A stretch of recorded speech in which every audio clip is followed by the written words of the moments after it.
আসসালামু আলাইকুম। শুনছেন সংবাদ শিরোনাম। ব্রাহ্মণবাড়িয়া জেলা বিএনপি সম্মেলন সফলের লক্ষ্যে প্রস্তুতি সভা। এখন শুনবেন বিস্তারিত। আগামী 28শে ডিসেম্বর ব্রাহ্মণবাড়িয়া জেলা বিএনপি দ্বিবার্ষিক সম্মেলন সফল করার লক্ষ্যে ব্রাহ্মণবাড়িয়া পৌরসভার উত্তর পৈরতলার ছয়ঘরিয়া পাড়ায় প্রস্তুতি সভা অনুষ্ঠিত হয়েছে।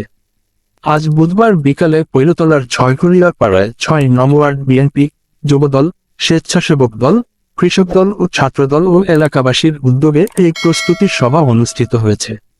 উক্ত প্রস্তুতি সভায় ৬ নং ওয়ার্ড বিএনপি সাংগঠনিক সম্পাদক আনোয়ার হোসেন আনারের সভাপতিত্বে প্রধান অতিথি হিসেবে বক্তব্য রাখেন সাবেক ভিপি ও জেলা কৃষক দলের আহ্বায়ক আবু শামীম মোহাম্মদ আরিফ।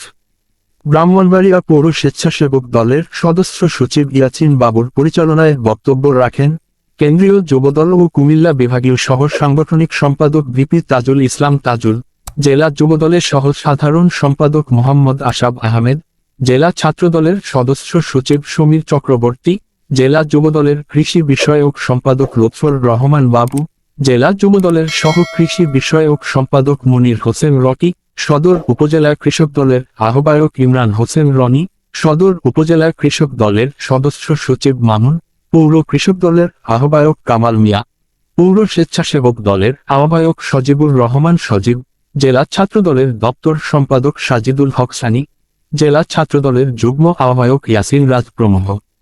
এ সময়ে উপস্থিত ছিলেন মোহাম্মদ নূর মিয়া, মোহাম্মদ কাশেম মিয়া, রতন মিয়া, নূর মোহাম্মদ, হায়ের মিয়া, আল আমিন মিয়া, মোহাম্মদ শাহিন মিয়া, শানু, বিএনপি নেতা নিয়াজ মিয়া সহ সহস্রাধিক নেতাকর্মী উপস্থিত ছিলেন।